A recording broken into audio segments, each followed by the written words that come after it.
but affinity for hydrogen decreases from fluorine to iodine. Fluorine से iodine में तक hydrogen की एफिनिटी डिक्रीज होती है। इसका रीज़न क्या है? इसका रीज़न ये है कि अगर आप HF, HCl, HBr और HI इसमें अगर आप ओवरलैपिंग देखें तो यहाँ पर ओवरलैपिंग 1s2p की है, यहाँ 1s3p, 1s4p, यहाँ पे किसकी है 1s5p की। तो सबसे स्ट्रॉन्ग बॉन्ड कौन बना रहा है? HF। और सबसे वीक बॉन्ड कौन बना रहा है? HI। इसीलिए F2 सबसे इजीली रिएक्ट कर जाता है क्योंकि HF सबसे स्टेबल है और HI जो है वो सबसे लेस स्टेबल है क्योंकि इसकी बॉन्ड एनर्जी कम है, ठीक है ना। इसलिए यहाँ पर पॉइंट लिखा हुआ है कि affinity for hydrogen decreases from fluorine to iodine. Hydrogen halides dissolve in water to form hydrohalic acid, ठीक। जैसे आपका HCl है तो HCl पानी में डिसॉल्व हो जाता है और वो हाइड्रोक्लोरिक एसिड बनाता है, ठीक। और H+ और Cl- में डिसोसिएट हो जाता है, ठीक। तो HF, HCl, HBr और HI इनका जो एक्वा सोल्यूशन है उसको हम बोलते हैं हाइड्रोहेलिक एसिड्स। फॉर एग्जांपल HF का जो एक्वा सोल्यूशन है उसको आप क्या बोलेंगे? Hydrofluoric acid. HCl का जो एक्वा सोल्यूशन उसको क्या बोलेंगे? हाइड्रोक्लोरिक एसिड, ठीक।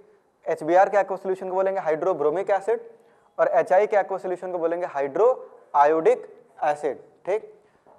अब रिएक्टिविटी की बात करते हैं तो भाई क्लियर है F2Cl2 Br2I2 में सबसे ज़्यादा रिएक्टिविटी किसकी मिलेगी? F2, क्योंकि F2 इनमें से सबसे अच्छा ऑक्सीडाइजिंग एजेंट है, वो हाइड्रोजन को सबसे इजीली ऑक्सीडाइज कर देगा H+ में, ठीक। आगे बढ़ते हैं, अब कुछ प्रॉपर्टीज यहाँ डिस्कस कर लेते हैं, ठीक है ना। तो HF, HCl, HBr, HI में आपने ऑलरेडी बता दिया कि बॉन्ड एनर्जी सबसे ज़्यादा किसकी? HF की और सबसे कम किसकी? HI की। क्यों? क्योंकि भाई यहाँ ओवरलैपिंग 1s2p की है और यहाँ ओवरलैपिंग किसकी है? 1s5p की है। कोई लोन पेयर रिपल्शन भी ऐसा कुछ नहीं है, ठीक। अच्छा, नेक्स्ट बात करते हैं बॉन्ड लेंथ की। तो भाई सबसे कम बॉन्ड लेंथ किसका मिलेगा? HF, क्योंकि भाई फ्लोरीन का साइज छोटा है लेकिन आयोडीन का साइज तो बड़ा है, ठीक है ना। 1s5p की ओवरलैपिंग है तो इसलिए जो बॉन्ड लेंथ है वो इंक्रीज करेगा, ठीक। इसके बाद थर्मल स्टेबिलिटी। तो thermal stability is directly proportional to bond energy. तो थर्मल स्टेबिलिटी सबसे ज़्यादा किसकी है? HF। और सबसे लेस थर्मली स्टेबल कौन सा है? HI, ठीक। एसिडिक स्ट्रेंथ, तो एसिडिक स्ट्रेंथ में अगर आप देखें तो सबसे अच्छा एसिड में से कौन सा है? HI। क्यों? क्योंकि भाई एसिड किसको बोलते हैं आप? जो H+ रिलीज करे, ठीक। यहाँ पर HI के पास भी H+ है और HF के पास भी H+ है, लेकिन बॉन्ड एनर्जी ज़्यादा किसकी है? HF की, और बॉन्ड एनर्जी कम किसकी है? HI की। तो ये H+ जल्दी रिलीज कर देगा जबकि ये H+ उतनी जल्दी रिलीज नहीं करेगा, ठीक है। तो यहाँ डिसोसिएशन कांस्टेंट आपको ज़्यादा मिलेगा, ठीक। तो HI इज मोर एसिडिक और सबसे लेस एसिडिक कौन सा है? HF। In fact HCl, HBr, HI are strong acids but HF is a weak acid, ठीक।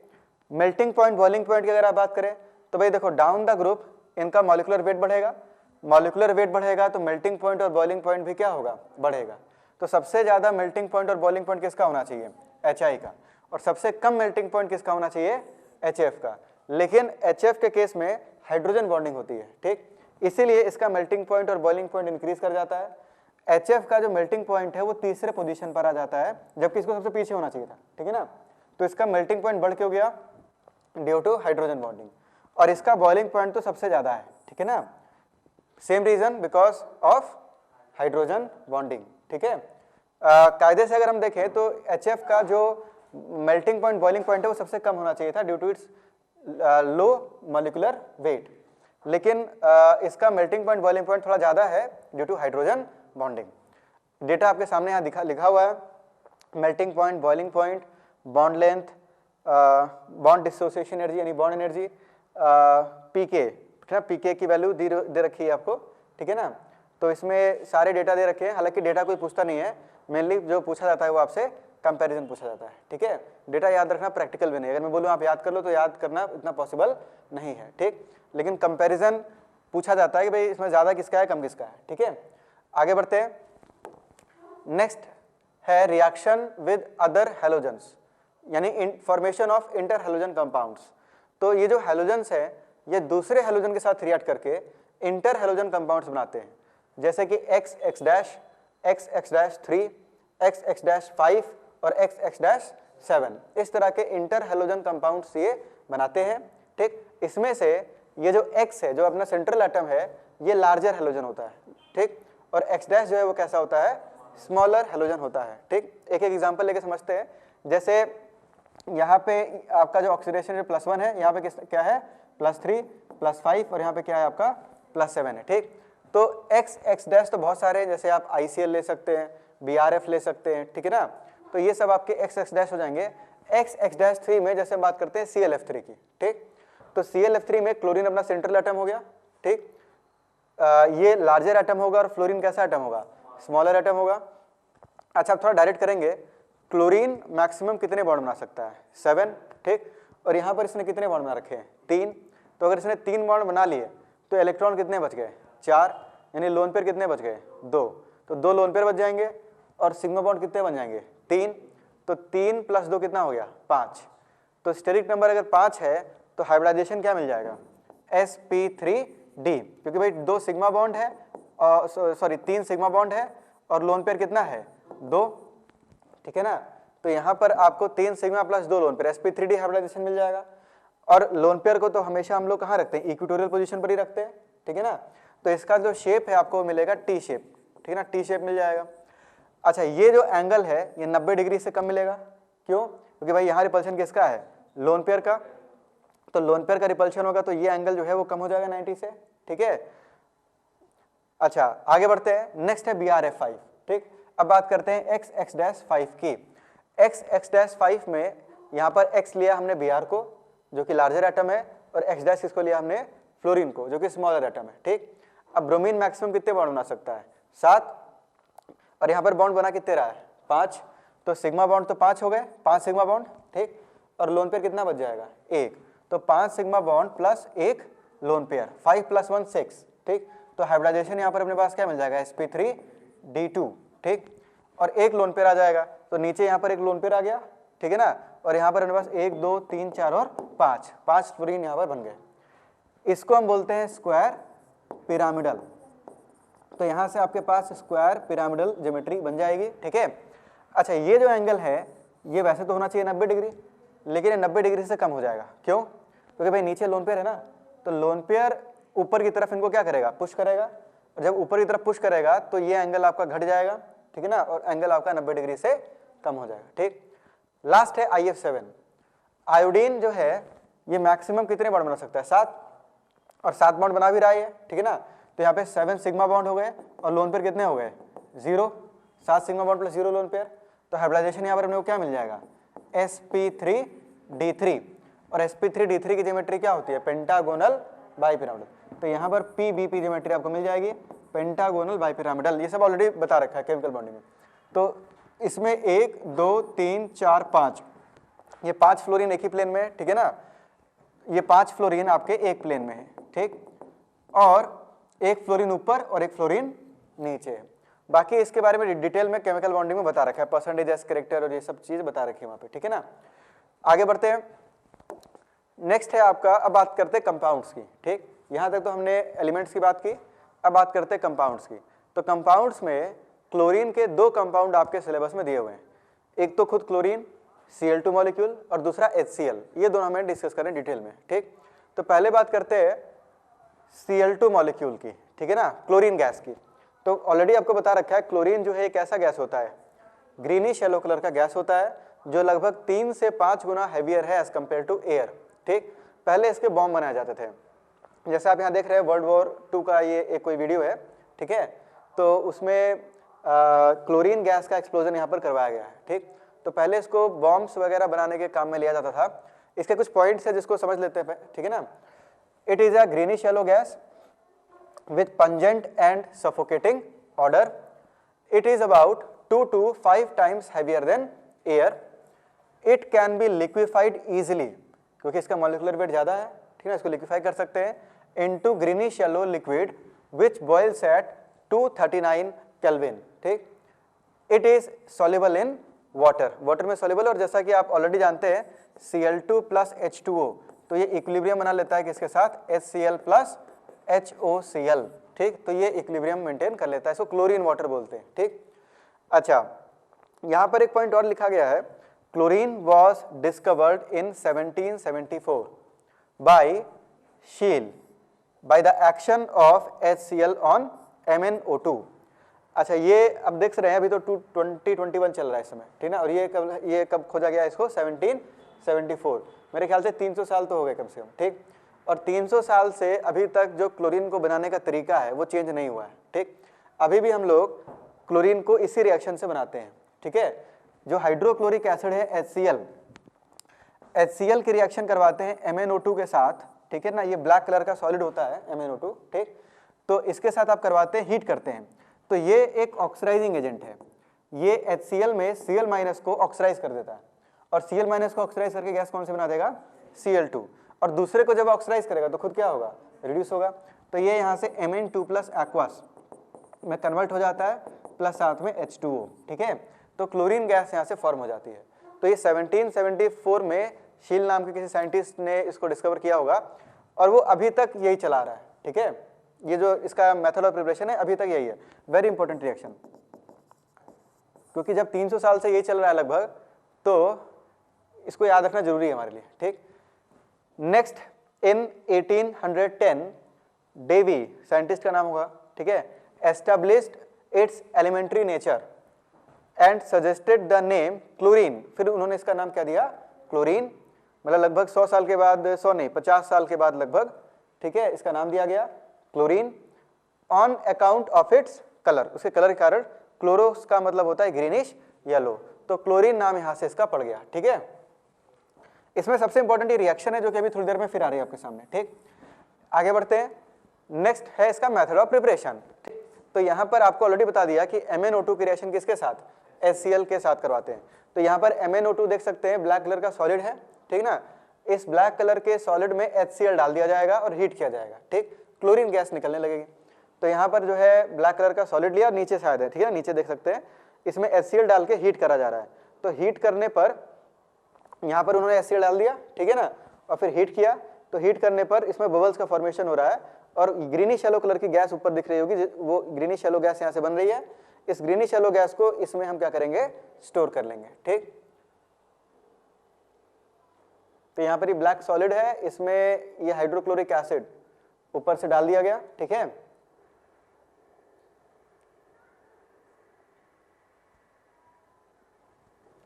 एक टेस्ट ट्यूब से यहाँ पर ड्रॉप बाय ड्रॉप इसको इस तरह से डाल के फिर एक बर्नर से इसको हमने क्या किया, हीट किया।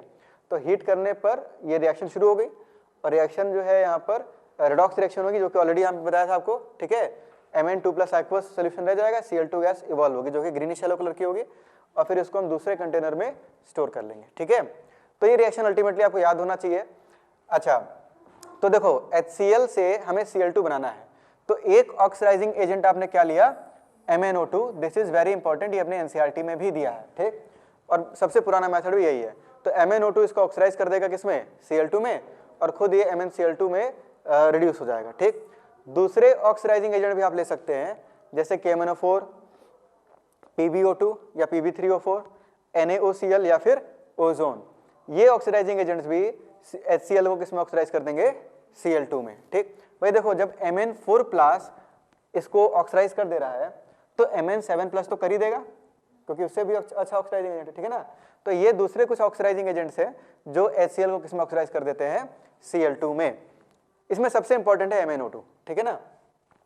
आगे बढ़ते हैं, a mixture of common salt, a mixture of common salt and concentrated H2SO4 is used in place of HCl, ठीक। देखो ऐसा है कि हमें बनाना है Cl2, ठीक है ना, हमें Cl2 बनाना है, और MnO2 भी मैंने आपको दे दिया, ब्लैक कलर का सॉलिड है, ठीक है ना, MnO2 भी आपको दे दिया, लेकिन मैंने आपको HCl गैस प्रोवाइड नहीं की, और मैंने आपको बोला कि HCl खुद से बनाओ, ठीक है ना, लैब में HCl आपको प्रोवाइड नहीं की गई। तो ऐसे केस में हम क्या करते हैं, HCl को बनाते हैं, सबसे पहले HCl को बनाएंगे, और HCl बन गया तो क्या बन जाएगा, Cl2। अब HCl को लैब में कैसे बनाया जाता है, लैब मेथड, ठीक। तो उसके लिए हम लोग यूज करते हैं नमक जो आप लोग खाते हैं ना, NaCl, ठीक। तो NaCl लिया जाता है, और NaCl को कॉन्सेंट्रेटेड H2SO4 में हीट किया जाता है। ये रिएक्शन फिर आएगी भी थोड़ी देर में, जो रिएक्शन आप पढ़ने सब रिपीट होगी, ठीक है ना। तो जब आप हीट करेंगे, तो पिछले क्लास में आपको बताया था Cl-, जब इसको कॉन्सेंट्रेटेड एसिड के साथ हीट करते हैं, ठीक है ना, तो HCl के व्हाइट फ्यूम्स बनते हैं, ठीक है। यहाँ से H+ इसको दे देगा, तो आपके पास यहाँ से बन जाएगा सोडियम बाइसल्फेट, प्लस साथ में क्या बन जाएगा HCl। इसके व्हाइट कलर के फ्यूम्स बनने लगेंगे, ठीक है। इस व्हाइट फ्यूम को हम क्या करेंगे, वाटर में पास कर देंगे, ठीक। और वाटर में पास करेंगे तो ये सॉल्युबल गैस है, ठीक है, वाटर में हाइड्रोक्लोरिक एसिड बना लेगा, और उस हाइड्रोक्लोरिक एसिड को फिर हम लोग किसके साथ ट्रीट करेंगे, MnO2 के साथ, ठीक। तो यही यहाँ पे दे रखा है कि NaCl H2SO4 इन दोनों को हमने क्या किया, हीट किया, और साथ में MnO2 भी डाल दिया इसमें, ठीक है। तो इन दोनों के कॉम्बिनेशन से गैस कौन सी बनेगी, HCl, ठीक है ना। HCl ऐसे बनाते हैं, अगर MnO2 आप नहीं लेते तो HCl के व्हाइट फ्यूम बनने लग जाते हैं, ठीक। अब ये जो HCl बनेगा वो MnO2 के साथ रिएक्ट कर जाएगा और आपके पास यहाँ से बना देगा MnCl2 plus NaHSO4 plus H2 और गैस कौन सी बना देगा, Cl2। क्लियर है चीज, ठीक है। ये रिएक्शन अभी थोड़ी देर में फिर आएगी। अब इससे आपने एक चीज और समझा कि HCl को लैब में कैसे बनाते हैं, हाइड्रोक्लोरिक एसिड को कैसे बनाते हैं, नमक, ठीक है, 1 टेबल स्पून नमक ले लें, उसको कॉन्सेंट्रेटेड H2SO4 में डाल दें और हीट करें, ठीक। तो आपको HCl के व्हाइट फ्यूम बनने लग जाएंगे। उसी में अगर आपने ब्लैक कलर का MnO2 भी डाल दिया, ठीक है ना, और हीट किया तो आपको ग्रीन कलर की क्लोरीन गैस मिल जाएगी, ठीक। आगे बढ़ते हैं। नेक्स्ट है by Deacon's process. This is very very important, ये नीट में इस साल भी पूछा गया है और आगे भी पूछा जाएगा, ठीक है ना, पहले भी बहुत बार पूछा गया है। तो डिकेन्स प्रोसेस ये कॉमर्शियल तरीका है बनाने का क्लोरीन गैस को, ठीक। नाम भी याद रखना है डिकेन्स प्रोसेस, क्योंकि ये भी बहुत पुराना मेथड है, 200-300 साल से चला रहा है, ठीक। तो क्लोरीन गैस को हम क्या करते हैं, प्रिपेयर करते हैं by catalytic oxidation of HCl, ठीक। अच्छा, HCl का ऑक्सीडेशन, इतना तो आप समझ पा रहे हैं कि HCl को ऑक्सीडाइज करके ही हम लोग क्या बनाते हैं, Cl2। एक ऑक्सीडाइजिंग एजेंट आपने देखा है MnO2 और दूसरा ऑक्सीडाइजिंग एजेंट हम क्या देख रहे हैं अब, O2। एयर में O2 प्रेजेंट है, ठीक। तो HCl की रिएक्शन O2 के साथ, तो ये अपने आप रिएक्ट नहीं करते, यहाँ कैटलिस्ट लिया जाता है और कैटलिस्ट यहाँ पे क्या लेते हैं, CuCl2।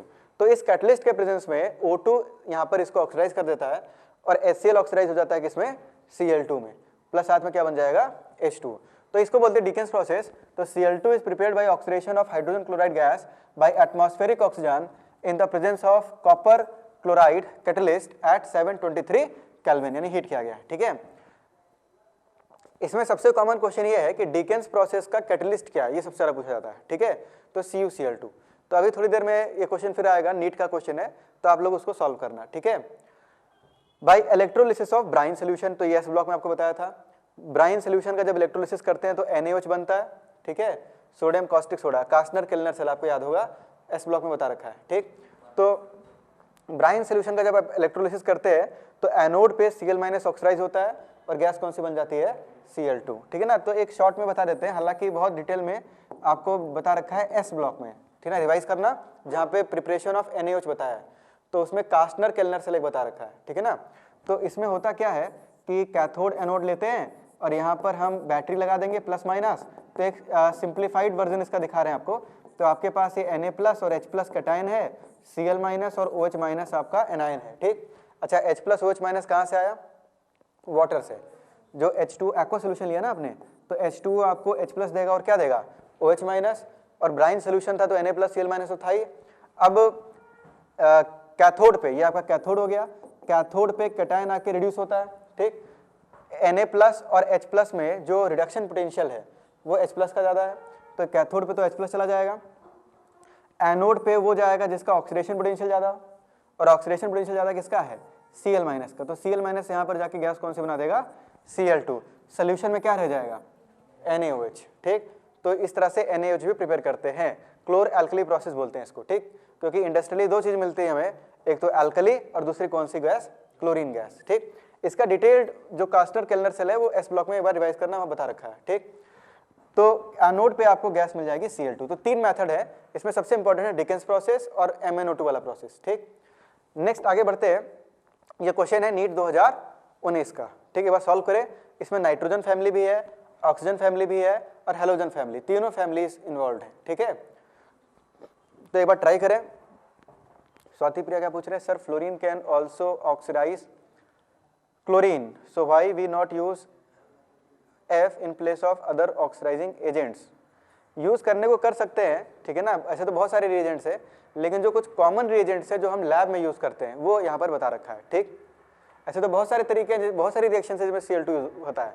आप अगर यहाँ पर F- लेते हैं, F- F2 लेते हैं, Cl माइनस के साथ, तो भी Cl2 बन जाएगा, बिल्कुल सही है, ठीक है ना, यहाँ भी Cl2 बनेगा, ठीक। लेकिन ये जो कुछ मेथड्स आपको बता रखे हैं वो लैब मेथड या कमर्शियल मेथड्स हैं। Cl2 तो बहुत दुनिया इनफाइनाइट रिएक्शन है जिसमें Cl2 प्रोड्यूस होता है, ठीक है ना। तो इसका सही आंसर क्या होगा, तो आंसर चेक करते हैं, आप लोगों ने आंसर बता लिया, ठीक है ना, 3 शायद सही है। तो प्योर नाइट्रोजन, तो प्योर नाइट्रोजन आपको मिलता है किससे, अजाइड से। तो सोडियम या बेरियम के एजाइड, एनसीईआरटी में दे रखा है, बताया भी आपको, ठीक। तो अजाइड्स को जब हीट करते हैं, जैसे बेरियम अजाइड है तो BaN3 का होल ट्वाइस, इसको हीट करेंगे तो यहाँ से आपको मिल जाएगा बेरियम मेटल, और गैस कौन सी मिल जाएगी, नाइट्रोजन। तो सबसे प्योर नाइट्रोजन यहाँ बनता है। हेबर प्रोसेस से आप क्या बनाते हैं, अमोनिया, ठीक। कॉन्टैक्ट प्रोसेस से क्या बनाते हैं, सल्फ्यूरिक एसिड। और अभी पढ़ा है डिकेंस प्रोसेस, तो डिकेंस प्रोसेस से आप क्या बनाते हैं, क्लोरीन। तो सही आंसर कौन सा बैठ रहा है इसमें, थर्ड, तो थर्ड आ जाएगा, ठीक ना। ए का 4 और बी का 3, इसका आ जाएगा 2 और इसका आ जाएगा 1, ठीक। आगे बढ़ते हैं। नेक्स्ट है general reactions of chlorine. Chlorine के कुछ इंपॉर्टेंट रिएक्शंस, ठीक। तो क्लोरीन एक क्लोरीनेटिंग एजेंट है, ये मेटल और नॉन मेटल के साथ करस्पॉन्डिंग क्लोरो कंपाउंड बना देता है, ठीक। फॉर एग्जांपल जैसे Cl2 की रिएक्शन सोडियम के साथ, तो अभी दिखाया भी था एक एक्सपेरिमेंट में कि 2-3 बूंद पानी की डाल दी तो एक्सप्लोजन हुआ और Na और Cl2 मिलकर क्या बना दिए, NaCl, ठीक। Mg के साथ MgCl2 बन जाएगा, Al के साथ क्या बन जाएगा, AlCl3, Fe के साथ FeCl3। ये कुछ जो इसमें से कॉमन रिएक्शन है जो लैब में करवाए जाते हैं, जिनके वीडियोस अवेलेबल भी है, तो वो यहाँ पर दिखा रखा है। जैसे आयरन लिया, ठीक ना, आयरन को गर्म किया, ठीक है ना, आयरन को गर्म कर दिया और उसको क्लोरीन गैस में डाल दिया, ठीक है ना। तो यहाँ पर FeCl3 के रेडिश ब्राउन फ्यूम दिख रहे होंगे आपको, ठीक है ना, यहाँ पर रेडिश ब्राउन कलर के फ्यूम्स बन रहे हैं ना, ये फ्यूम्स किसके हैं, FeCl3 के। इसी तरह से सोडियम और क्लोरीन, तो ये आपको ऑलरेडी बताया, 1 ड्रॉप पानी डाल दिया, पानी डालते रिएक्शन शुरू हो गई, ठीक ना, NaCl बनने लग गया। इसी तरह से फास्फोरस, तो यहाँ से PCl3 बन जाएगा जो कि Cl2 के साथ PCl5 बना लेगा, ठीक, और इसके व्हाइट फ्यूम्स बनने लग जाएंगे। तो यहाँ पर फास्फोरस लिया गया है, हीटेड फास्फोरस, और इसको क्लोरीन के एटमॉस्फेयर में छोड़ दिया गया, ठीक।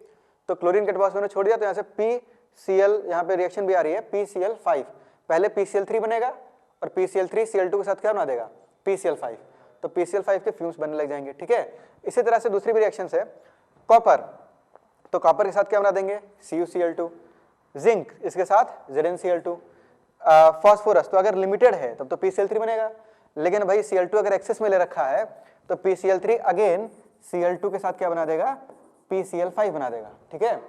इसके बाद सल्फर के साथ ये H2Cl2 बनाता है, ठीक है। आगे बढ़ते हैं। H2Cl2 ऑलरेडी आपको सल्फर फैमिली बता रखा है, इसका ओपन बुक लाइक स्ट्रक्चर होता है, HCl और Cl, ठीक, जैसे H2O2 का होता है सेम।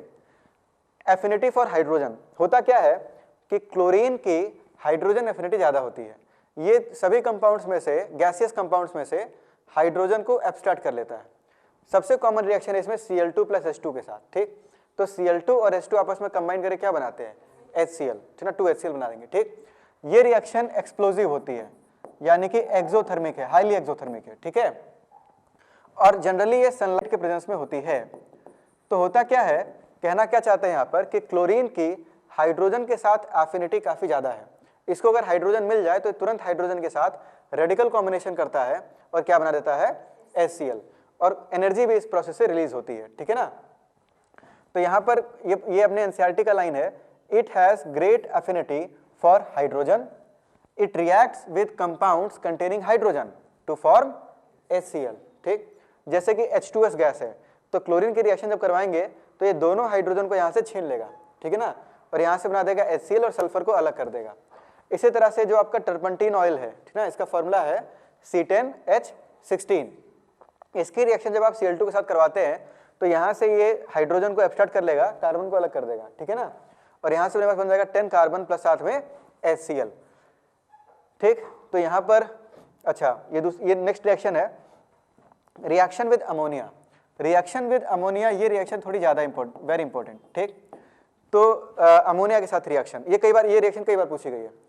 अमोनिया के साथ जब क्लोरीन रिएक्ट करता है और क्लोरीन अगर लिमिटेड है, कम अमाउंट में, तो क्लोरीन यहाँ पर ऑक्सीडाइजिंग एजेंट की तरह बिहेव करता है और अमोनिया को ऑक्सीडाइज कर देता है किसमें, N2 में, ठीक, और खुद किस में रिड्यूस हो जाएगा, NH4Cl, Cl माइनस में, यहाँ Cl 0 में था, यहाँ Cl किस में चला गया, -1 में, ठीक है। तो N2 प्लस NH4Cl बनता है। अच्छा, अगर Cl2 एक्सेस में ले लिया आपने तो ऐसे केस में यहाँ से बन जाएगा NCl3। ये हाइड्रोजन को यहाँ से एब्स्ट्रैक्ट कर लेगा, अभी बताया थोड़ी देर पहले, हाइड्रोजन को छीन लेगा, ठीक है ना, और यहाँ से करस्पॉन्डिंग क्लोरो कंपाउंड NCl3 और साथ में क्या बन जाएगा, HCl। NCl3 एक्सप्लोजिव होता है, इसके हाइड्रोलिसिस पर आपको मिलता है वापस से NH3 प्लस साथ में HOCl मिलता है, ठीक है। अब देखो इसको इस तरह से आप याद रखेंगे, बहुत इंपॉर्टेंट रिएक्शन है ये, अमोनिया गैस की रिएक्शन क्लोरीन के साथ, ठीक। तो ये रिएक्शन स्पॉन्टेनियस है, अगर क्लोरीन लिमिटेड है तो अमोनिया कन्वर्ट हो जाएगा नाइट्रोजन में, ठीक। और अगर क्लोरीन एक्सेस में है तो अमोनिया कन्वर्ट हो जाएगा NCl3 में, जो कि एक्सप्लोजिव भी होता है, ठीक। क्योंकि केवल NF3 ही रूम टेम्परेचर पे स्टेबल है, NCl3, NBr3, Ni3 ये रूम टेम्परेचर पे स्टेबल नहीं है। यहाँ पर करवा भी रखा है कि जब हमने क्लोरीन को लिमिटेड लिया, ठीक है, और लिक्विड अमोनिया में जब हमने क्लोरीन गैस जब दोनों को मिक्स किया तो NH4Cl के व्हाइट फ्यूम्स यहाँ से बनने लग गए, ठीक। यहाँ से दो गैसेस बनेंगे, कौन सी, N2 और साथ में क्या बनेगा, NH4Cl। तो यहाँ पर जब हमने क्या किया, ये इस कंटेनर में लिक्विड अमोनिया ले रखा है हमने, ठीक है, और लिक्विड अमोनिया का बॉइलिंग पॉइंट -33 डिग्री सेल्सियस होता है। तो इसको जब इसमें हम धीरे धीरे करके क्लोरीन गैस में जब डालना शुरू करेंगे, क्लोरीन वाटर में, ठीक, यहाँ पे क्लोरीन वाटर ले रखा है, तो अमोनियम क्लोराइड के व्हाइट फ्यूम्स बनने शुरू हो जाएंगे, ठीक। अब हमने क्या किया, नेक्स्ट कंटेनर में, नेक्स्ट रिएक्शन में लिक्विड अमोनिया जो था उसमें क्लोरीन को एक्सेस में ले लिया, ठीक, और क्लोरीन को एक्सेस में लेके हमने लिक्विड अमोनिया डालना शुरू किया, ठीक। तो ऐसे केस में एक्सप्लोजन हो रहा है, हाईली एक्सोथर्मिक रिएक्शन यहाँ पे हमें दिख रही है, और NCl3 और HCl बनेगा, और ये जो NCl3 है वो एक्सप्लोज कर जाएगा। यहाँ लिखा है एक्सप्लोजन टेक्स प्लेस, ठीक है, एक्सप्लोजन यहाँ पर हो जाता है due to the formation of NCl3, ठीक। आगे बढ़ते हैं, नेक्स्ट है reaction with alkali, this is also very important, ठीक।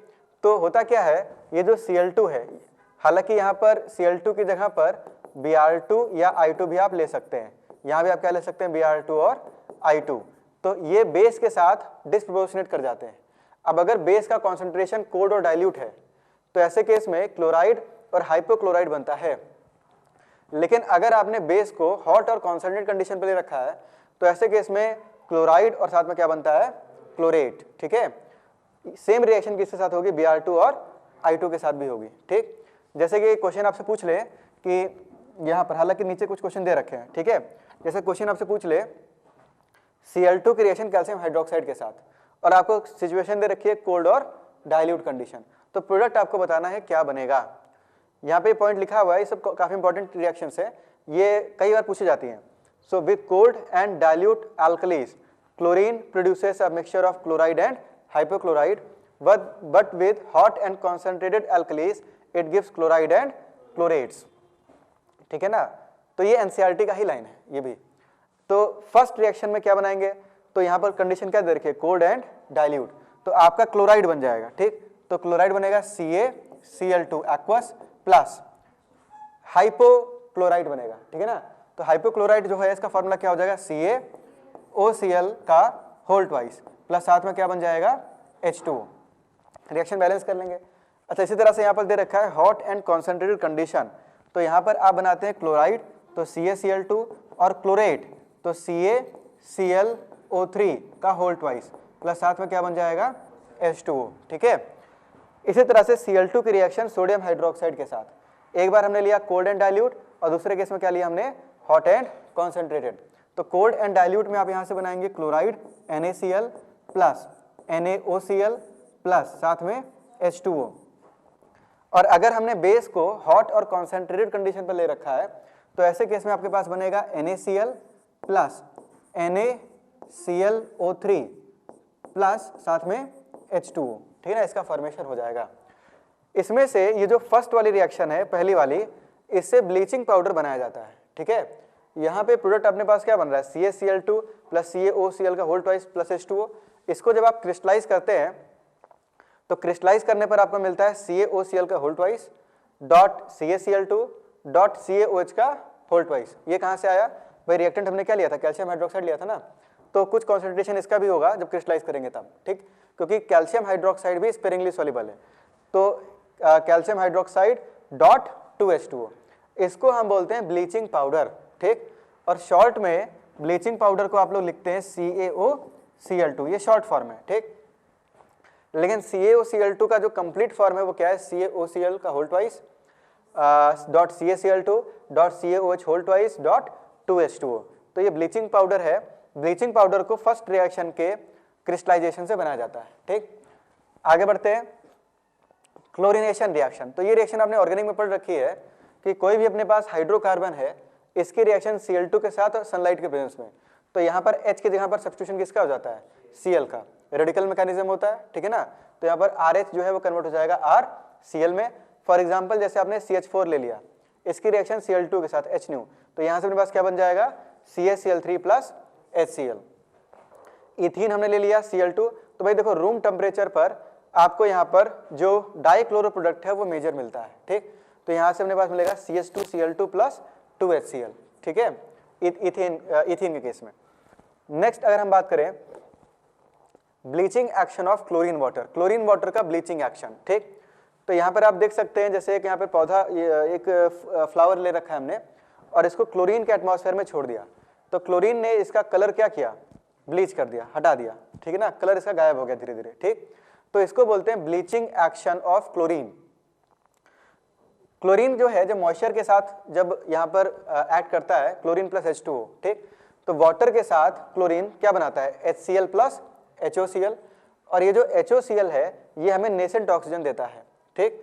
ये जो नेसेंट ऑक्सीजन है ये क्या करता है, this nascent oxygen oxidises the coloured matter, ये कलर्ड मैटर को ऑक्सीडाइज कर देता है और आपके पास ऑक्सीडाइज्ड कलरलेस मैटर यहाँ पे मिलता है, ठीक है ना। तो एक फ्रेश फ्लावर को लिया जिसको क्लोरीन से एक्सपोज कर दिया, ठीक, तो फ्लावर में मॉइस्चर तो था ही पहले से, ठीक है ना, और क्लोरीन जब वाटर के कांटेक्ट में आया तो उसने क्या बनाया, HOCl। This HOCl is responsible for the bleaching action. ये नेसेंट हो देगा, ये नेसेंट हो क्या करेगा, कलर्ड मैटर को ऑक्सीडाइज कर देगा, ठीक है, और वो जो ऑक्सीडाइज्ड मैटर है वो कैसा होता है, कलरलेस, और इसीलिए इसका कलर उड़ जाएगा, ठीक है। तो यहाँ पर इस पॉइंट रीड कर देते हैं, chlorine water on standing loses its yellow colour due to the formation of HCl and HOCl।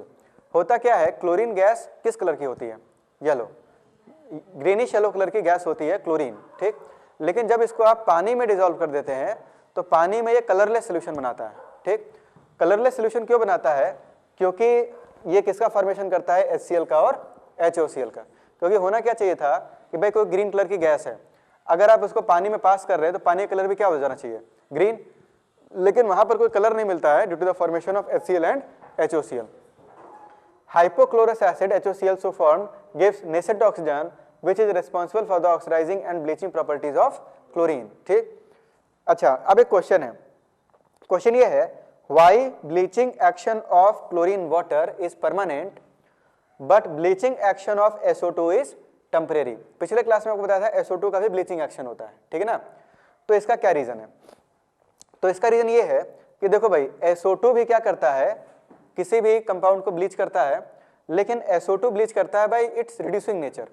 SO2 का नेचर कैसा है, रिड्यूसिंग। क्यों, क्योंकि भाई देखो जो आपका SO2 यहाँ लिख देते हैं, SO2 में सल्फर पे चार्ज कितना है, 4+, सल्फर जो है 4+ से ऑक्सीडाइज हो सकता है 6+ में, ठीक है ना। तो SO2 किस में ऑक्सीडाइज होता है, सल्फेट में, और जब ये खुद ऑक्सीडाइज होगा तो दूसरे को क्या करेगा, रिड्यूस करेगा, ठीक। तो SO2 क्या करता है, जो कलर्ड मैटर है उसको रिड्यूस कर देता है, ठीक। तो यहाँ पर रिड्यूस्ड कलरलेस मैटर बनता है, ठीक। जबकि क्लोरीन वाटर इसको क्या कर रहा था, ऑक्सीडाइज, ठीक। तो पहले ये समझ में आना चाहिए कि क्लोरीन वाटर का जो ऑक्सीडाइजिंग नेचर है, ठीक है ना, इसके कारण इसका ब्लीचिंग एक्शन है, और SO2 का जो रिड्यूसिंग नेचर है उसके कारण इसका क्या है, ब्लीचिंग एक्शन है, ठीक। अब होता क्या है कि जैसे मान लो ये पौधा है, ठीक है ना, इसको मैंने क्लोरीन वाटर से ट्रीट किया तो इसमें ब्लीचिंग एक्शन हो जाएगा, ठीक है, और जो अपना कलर्ड मैटर था वो कलरलेस मैटर में कन्वर्ट हो जाएगा। वो जो कलरलेस मैटर है वो ऑक्सीडाइज्ड है या रिड्यूस्ड है, ऑक्सीडाइज्ड है, ठीक है ना। तो ये ऑक्सीडाइज्ड मैटर में कन्वर्ट हो गया, ठीक। एयर में क्या प्रेजेंट है, O2, ठीक। तो इसको जब आप वापस से एयर में रखेंगे, ठीक है ना, तो O2 जो है वो उस ऑक्सीडाइज्ड मैटर को फिर ऑक्सीडाइज करेगा क्या, नहीं, क्योंकि भाई वो ऑलरेडी क्या है, ऑक्सीडाइज्ड है, अब फर्दर तो ऑक्सीडाइज होगा नहीं। लेकिन SO2 के साथ समस्या क्या है कि SO2 भी इसको क्या करेगा, ब्लीच कर देगा, लेकिन रिड्यूस्ड मैटर में कन्वर्ट करेगा। ठीक, अब रिड्यूस्ड मैटर में जब कन्वर्ट करेगा तो जब इसको आप वापस से एयर में रखेंगे तो एयर में क्या प्रेजेंट है, O2। अब O2 उस रिड्यूस्ड कलरलेस मैटर को वापस से क्या करेगा, ऑक्सीडाइज कर देगा और कलर वापस से आ जाएगा। ठीक है ना, इसीलिए SO2 का जो ब्लीचिंग एक्शन है वो परमानेंट नहीं है, वो कैसा है, टेम्परेरी है। समझ में आया चीज। ठीक, तो बिकॉज इसमें रीजन एक लाइन में लिखा है, because chlorine water is oxidizing in nature and SO2 is reducing in nature. तो SO2 जब किसी को ब्लीच करता है तो उसको रिड्यूस कर देता है, और जब उसको आप वापस से एयर में लाते हैं तो एयर उसको वापस से क्या करता है, ऑक्सीडाइज कर देता है। इसीलिए SO2 का जो ब्लीचिंग एक्शन है वो कैसा है, टेम्परेरी है। ठीक है, कोई डाउट होगा तो आप लोग बिल्कुल फ्री है, पूछते चलेंगे। ठीक है, आगे बढ़ते हैं। नेक्स्ट है इसमें ऑक्सीडाइजिंग नेचर ऑफ क्लोरीन। तो ये आपको ऑलरेडी बता रखा है, क्लोरीन दूसरे को ऑक्सीडाइज करता है, कोई रिड्यूस होता है। तो Fe2+ को ऑक्सीडाइज कर देगा किसमें, Fe3+ में। SO2 को ऑक्सीडाइज कर देगा किसमें, सल्फेट में।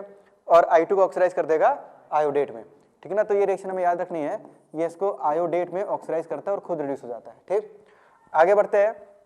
नेक्स्ट है यूजेस ऑफ क्लोरीन। क्लोरीन के यूजेस तो ये हमें बेसिकली याद ही रखने हैं। इसको यूज करते हैं for bleaching wood pulp which is required for the manufacture of paper and rayon, bleaching cotton and textiles. It is used in the extraction of gold and platinum. ठीक ना, HCl के form में use करते हैं। In the manufacture of dyes, drugs and organic compounds such as CCl4, this DDT, refrigerant, etc. ठीक है ना, इसको बनाने में काम में लेते हैं। In sterilizing drinking water, भाई जो आप पानी पीते हैं ना तो कई बार बोलते हैं ना कि क्लोरीनेटेड वाटर है तो इसमें बैक्टीरिया मर जाएंगे। ठीक है, तो ये जो है एंटीबैक्टीरियल प्रॉपर्टी होती है, तो ये पानी वगैरह को भी साफ करने के काम में आता है ड्रिंकिंग वाटर में। ठीक, इसके बाद preparation of poisonous gases such as phosgene. Phosgene एक पॉइजनस गैस है, याद रखना इसको। टीयर गैस CCl3NO2, ये फॉर्मूलाज आपको याद होने चाहिए। मस्टर्ड गैस, ये सब ऑर्गेनिक में भी आपको मिलेंगे। ठीक है, तो फॉस्जीन का फॉर्मूला है COCl2, this is very important. ये सब फॉर्मूला आपको याद रखना है। टीयर गैस, लाफिंग गैस का फॉर्मूला आपको बताया था N2O। टीयर गैस का फॉर्मूला क्या है, CCl3NO2। तो यहाँ पे CCl3NO2 जो है ये क्लोरोफॉर्म की हेल्प से बनाया जाता है। ठीक, तो क्लोरोफॉर्म की हेल्प से CCl3NO2 को बनाते हैं। बेसिकली करते क्या है, जो आपका क्लोरोफॉर्म है, क्लोरोफॉर्म की इंपॉर्टेंट रिएक्शन है ये। क्लोरोफॉर्म का फॉर्मूला क्या है, CaCl3, इसके रिएक्शन करवाते हैं नाइट्रिक एसिड के साथ, HNO3 के साथ। तो यहाँ से बन जाता है CCl3NO2। इसको टीयर गैस बोलते हैं, और नाम से पता चल रहा है इसको सूंघने से क्या होगा, आंसू आएंगे, आंसू गैस बोलते हैं ना, तो टीयर गैस। ठीक, इस तरह से मस्टर्ड गैस, तो मस्टर्ड गैस जो है ये इसको बोलते हैं S, यहाँ पे CH2 CH2Cl, यहाँ पे CH2 और Cl। और मस्टर्ड ऑयल टेस्ट भी किया जाता है जो हम ऑर्गेनिक में देखते हैं, तो इस गैस की स्मेल जो है मस्टर्ड ऑयल जैसी होती है। ठीक, आगे बढ़ते हैं। नेक्स्ट है, लास्ट भी है हाइड्रोजन क्लोराइड। ठीक ना, कंपाउंड्स में। ठीक ना, तो हाइड्रोजन क्लोराइड्स HCl, इसके एक्वा सॉल्यूशन को आप बोलते हैं हाइड्रोक्लोरिक एसिड। तो इसमें सबसे पहला पॉइंट है, it is a colourless and pungent smelling gas. It is easily liquefied to colourless liquid. इसका बॉइलिंग पॉइंट काफी कम है, 189 केल्विन है। And freezes to white crystalline solid.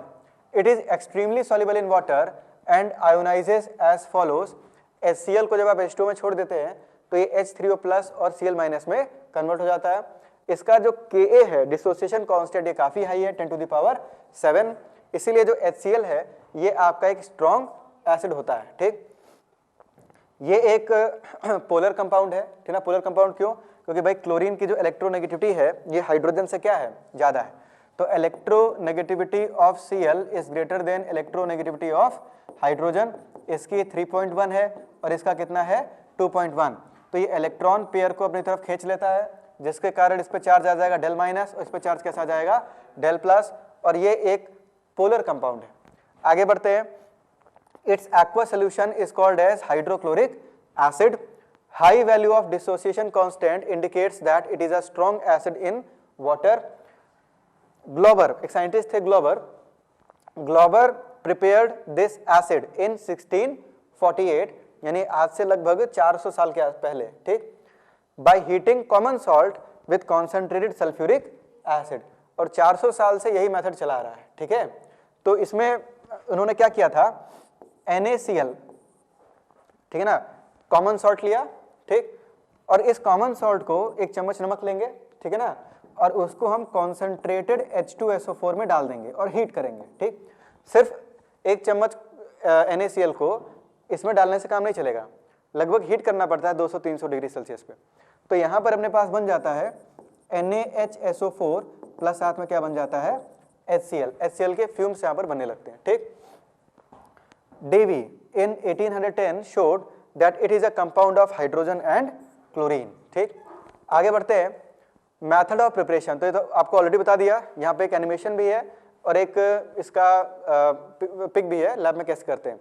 तो इसमें कुछ नहीं, NaCl लेना है, H2SO4 डाल देना है, ठीक है, नीचे बर्नर से क्या करेंगे, हीट करेंगे, HCl के फ्यूम्स बनने लगेंगे, ठीक है ना। इस फ्यूम को यहाँ पर हम लोग कलेक्ट कर लेंगे या डायरेक्ट पानी में भी पास कर सकते हैं आप, जैसे यहाँ पे कर रखा है इन्होंने, नमक लिया, NaCl नीचे है, ठीक है, H2SO4 डाल दिया कॉन्सेंट्रेटेड और हीट करना शुरू किया। तो हो सकता है यहाँ पर ऑलरेडी ये हाई टेम्परेचर पर हो, ठीक है ना, ये ऑलरेडी हाई टेम्परेचर पे हो क्योंकि हीट करना पड़ता है। तो हीट करेंगे, टेम्परेचर यहाँ पर लगभग कितना है, 150 डिग्री सेल्सियस होना चाहिए कम से कम। तो ऐसे केस में HCl के फ्यूम्स बनेंगे जिसको पानी में सीधा हम पास कर सकते हैं।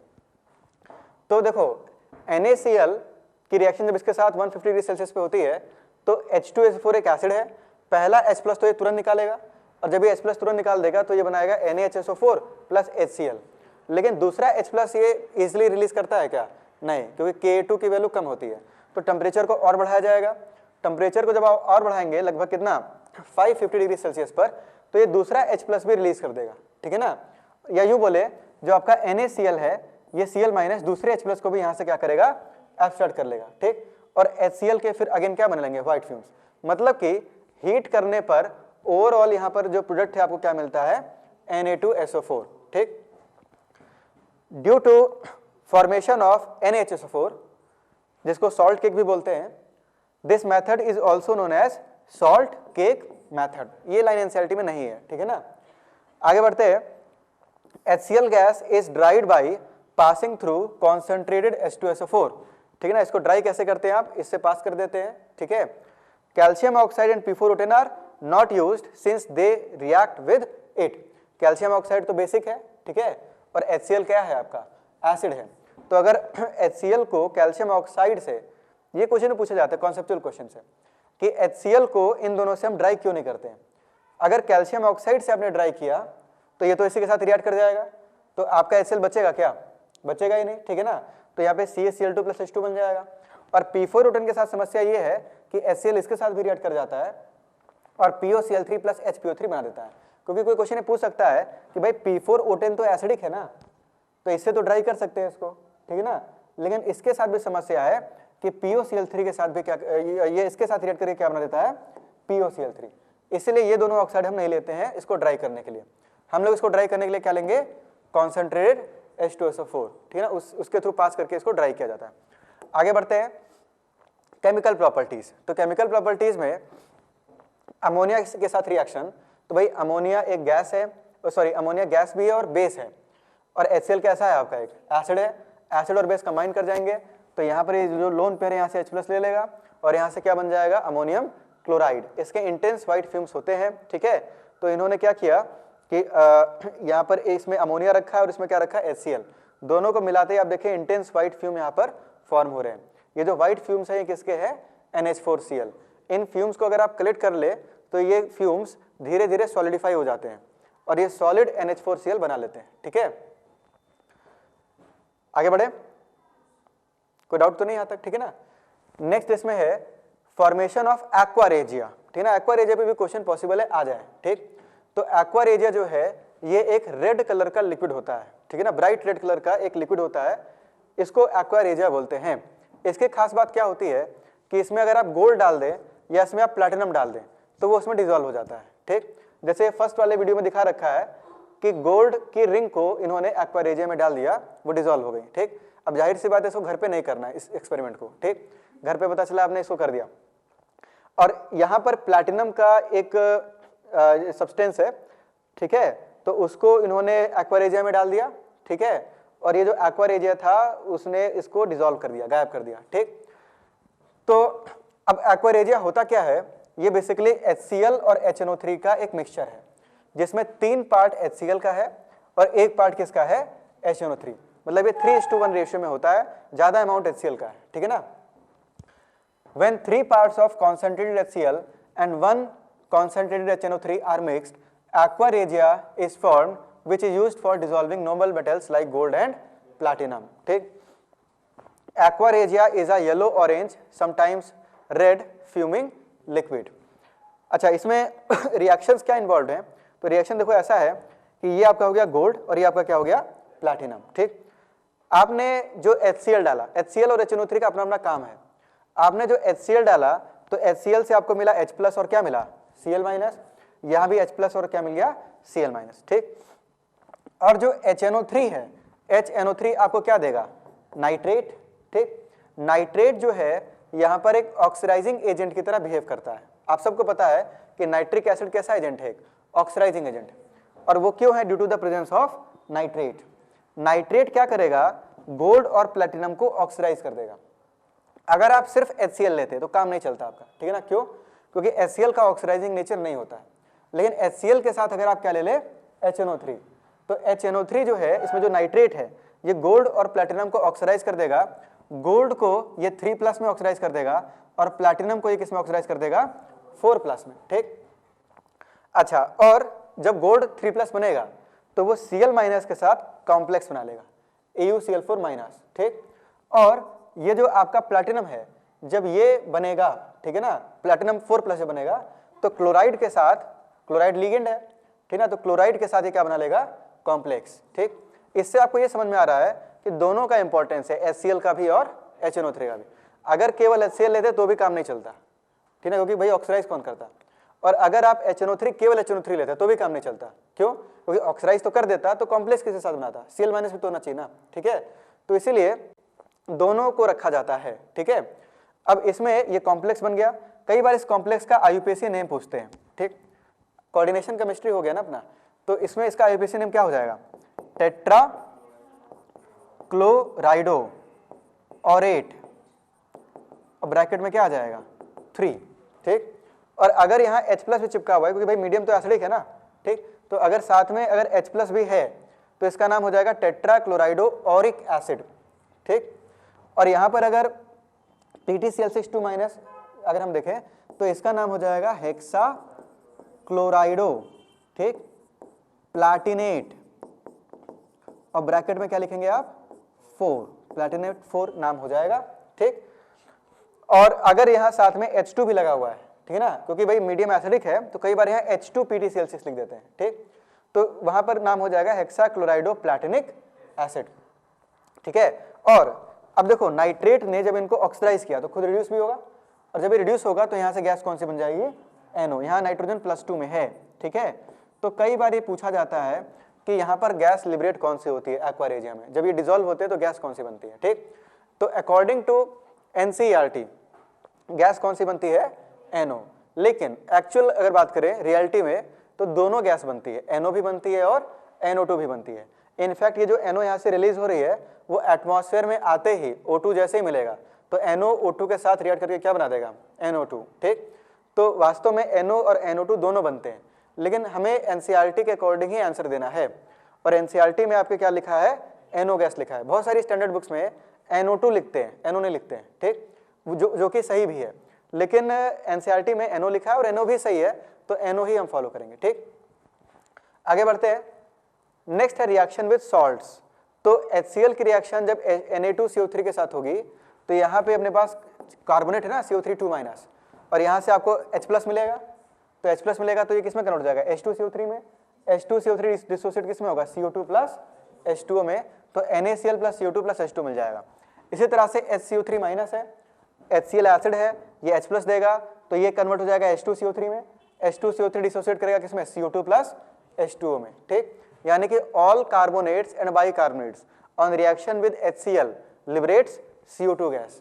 इसके बाद नेक्स्ट है सल्फाइड, तो यहाँ पर Na2 के जगह पर H2 सब्स्टिट्यूट हो जाएगा, ठीक है ना, H2SO3 अनस्टेबल होता है और गैस कौन सी बनाएगा, SO2 और H2O, तो ये यहाँ पर बन जाएगा। ठीक है, यूजेज ऑफ HCl, HCl के यूज, तो HCl के यूज क्या है, it is used in the manufacture of chlorine.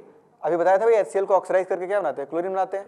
तो oxidation of chlorine NH4Cl and glucose from corn starch for extracting glue from bones and purifying bone black in medicine and as laboratory reagent. ठीक है ना, तो कुछ use है, पूछे जा सकते हैं, हालांकि आज तक पूछे नहीं गए, ठीक है, पर आ सकते हैं।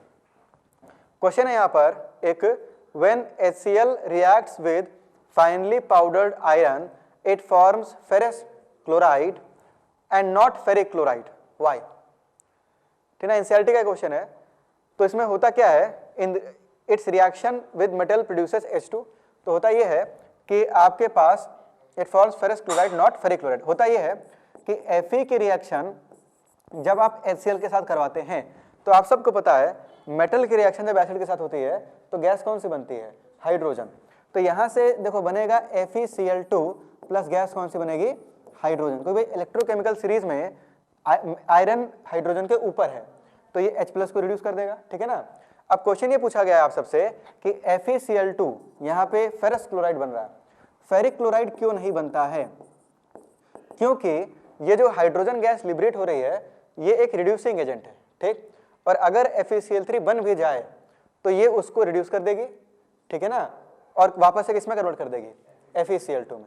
इसीलिए FeCl3 आपको नहीं मिल पाता है, क्योंकि H2 गैस जो प्रोड्यूस हो रही है वो क्या है, एक रिड्यूसिंग एजेंट है। इसलिए Fe अपने लोअर ऑक्सीडेशन स्टेट में ही रहता है। तो NCERT में इसका सोल्यूशन भी दे रखा है, liberation of hydrogen prevents the formation of ferric chloride, ठीक। और हाइड्रोजन जब इसको रिड्यूस करेगा तो खुद ऑक्सीडाइज होगा और वापस H+ बना देगा, ठीक है ना। आगे बढ़ते हैं, नेक्स्ट है ऑक्सो एसिड्स ऑफ हैलोजेंस, ठीक। तो ये मैंने आपको ऑलरेडी बता रखा है, अब कुछ खास यहाँ पे बचा नहीं है, ठीक है ना। तो ऑलरेडी मैंने आपको बता रखा है इसके 4 इंपॉर्टेंट एसिड्स है, HXO4, HXO3, HXO2 और HOX। इसमें X आपका +7 में है, यहाँ जो X है आपका ये +5 में है, ये आपका जो है किसमें है, +3 में है, और यहाँ पर X किसमें है, +1 में है। HXO4 सॉरी ये +7 में, ठीक ना। तो HXO4 को हम लिखते हैं पर हेलिक एसिड, HXO3 जिसमें +5 में है उसको बोलते हैं हेलिक एसिड, HXO2 को बोलते हैं हेलस एसिड, HOX को बोलते हैं हाइपो हेलस एसिड। ये इनका स्ट्रक्चरल फॉर्मूला है जो कि NCERT से ही लिया गया है, NCERT में भी सेम वे में दे रखा है, ठीक है ना। इन सब की बेसिसिटी 1 है, इन सब में एक OH ग्रुप है, यहाँ पर एक OH ग्रुप है, यहाँ पर भी एक OH ग्रुप है, यहाँ पर भी कितने OH ग्रुप है, एक, और यहाँ पर भी कितने OH ग्रुप है, एक। तो इन सब में एक एक OH ग्रुप है, तो बेसिसिटी सबकी 1 है, ठीक। यहाँ पर ऑक्सीजन के पास 2 लोन पेयर भी है, अगर ध्यान से देखें आप, तो इस ऑक्सीजन का हाइब्रिडेशन क्या हो जाएगा, sp3। यहाँ पर सेंट्रल एटम क्लोरीन है और क्लोरीन के पास 2 लोन पेयर है, ठीक है। तो क्लोरीन का हाइब्रिडेशन sp3 हो जाएगा, यहाँ पर क्लोरीन के पास 1 लोन पेयर है, इसका हाइब्रिडेशन भी क्या हो जाएगा, sp3, और यहाँ क्लोरीन के पास कोई लोन पेयर नहीं है, इसका भी हाइब्रिडेशन क्या है, sp3। मतलब जितने सेंट्रल एटम है सबका हाइब्रिडाइजेशन क्या मिलेगा आपको, sp3 मिलेगा, ठीक। अच्छा, अब इसके बाद नेक्स्ट पॉइंट तो देखो यहां पर हमने बात किया HXO4, HXO3, HXO2 और HOX। इनमें से X आप चेंज करेंगे तो डिफरेंट एसिड्स बनेंगे, ठीक है। अब कौन से एग्जिस्ट करते हैं कौन से नहीं एग्जिस्ट करते हैं वो भी हमें याद रखना है, ठीक। तो पहले बात करते हैं